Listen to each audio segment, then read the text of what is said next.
guys, welcome back to Judo Highlights, and today we're going to look at the top 10 Ippons from Abe and Maruyama, as we are only 2 days away from the biggest judo battle in history. So here we have Maruyama's famous Uchimata, just like a Japanese sword. And this isn't an Ippon from Abe, but I really like how he transitions into the newaza and gets the submission. Number 2, this is Maruyama's Sode surikomigoshi. Actually, I've heard people in Japan call it the Maruyama special. It's a little bit different to how a Sode is traditionally done. Before they changed the rules, he used to grab the leg, apparently. Next up is Abe against Pulayev, the Russian. And an amazing Sode surikomigoshi here.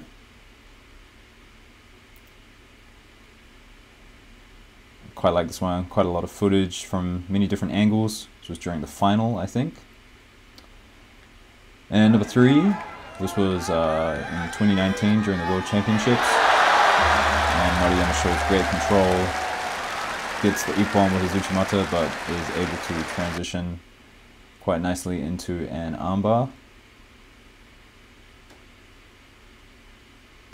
Next up is Abe's Morote Seoi nage, and it's just amazing how he's able to get that sort of drive and just that body position.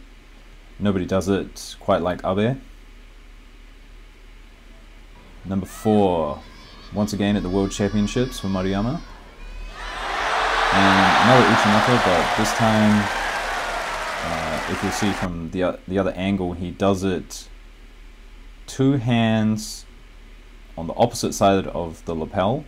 So he doesn't have a traditional lapel and sleeve grip. And also at the World Championships, we've got Abe's probably his best Ippon from the tournament, which is this lovely Osotogari where the Italian was obviously expecting the Sode, defended, and got countered in the other direction. Okay, number 5. What do you expect? Of course, the Uchimata. What can I say? I just think the way he's able to control people while they're in the air with his leg, and I mean he's got another armbar set up but doesn't need to go for it. And Abe again with the incredible movement, able to get under his opponent, doesn't have a traditional grip but 2 hands on one side, gets to drive, always knows which direction to go. Great Ippon. So for number 6, this is going back to 2018, and just listen to the crowd, they are blown away by this Ippon.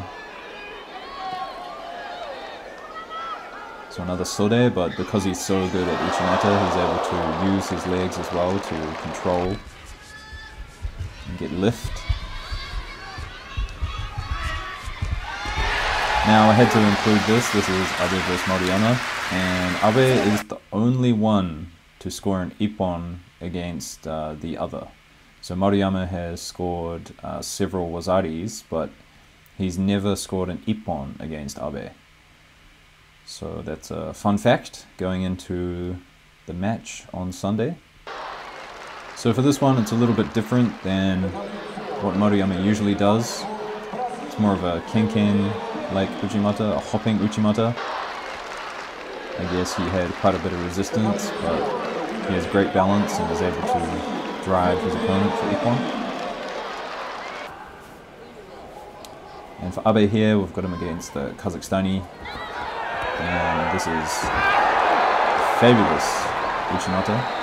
You don't see Abe do Uchimata that often, but obviously he's showing a wide variety of techniques.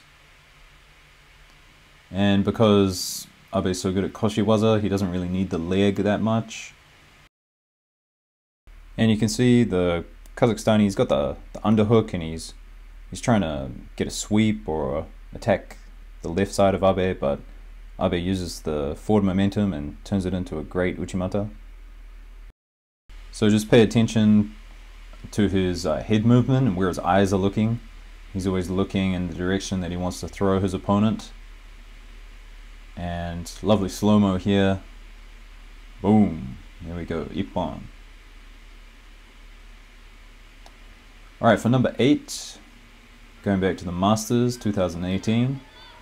And you know what Maruyama's going to do. Everyone knows it by now, but a very, very quick Uchimata. Classic entry. I wouldn't say Maruyama has a classic entry a lot of the time, but in this instance, very classical entry. And rolls him over for the Ippon. For Abe, we have another Sode that gets turned into, is it a Taiotoshi or a Haraigoshi or a, I'm not quite sure, but another fabulous technique by Abe there.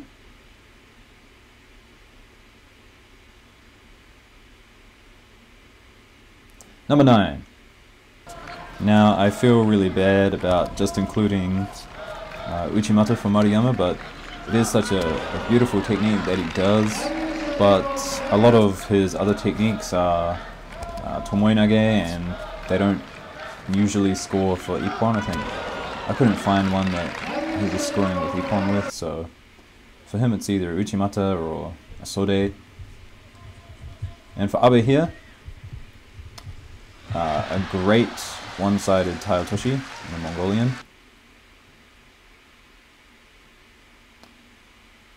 Now you know he's going to jump in there, but he's just so good at finding the space underneath you. Very hard to defend. And last, for number 10. I thought I would include the best moment for Maruyama. I think winning the World Championships, becoming World Champion, beating Abe in the process. It's great for him to win with Ippon. It's not his classic Uchimata, but an amazing Ippon nonetheless.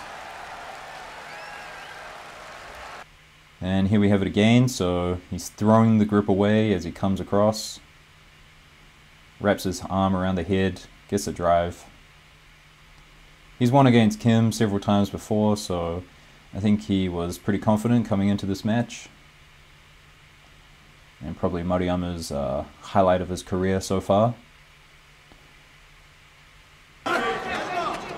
And for Abe, for number 10, I included this redeeming moment. Listen to it. A lot of passion involved in that. But he had beaten Maruyama after losing to him at the World Championships, and this was kind of his redemption, where if he didn't win, he probably wasn't going to go to the Olympics. So he really needed to make a statement here, and he definitely did. And so, because of this, we've got 2019 World Champion and Abe, who is a multiple World Champion. They're going to battle it out on Sunday. Me personally, I want Maruyama to win. I like his style a lot better. I think Abe has let a lot of the fame go to his head. But an incredible judoka nonetheless, and I'm sure whoever they choose, or whoever wins on Sunday, will get the gold at the Olympics. Alright guys, subscribe, like the video. Thanks again. I'll see you around. Bye.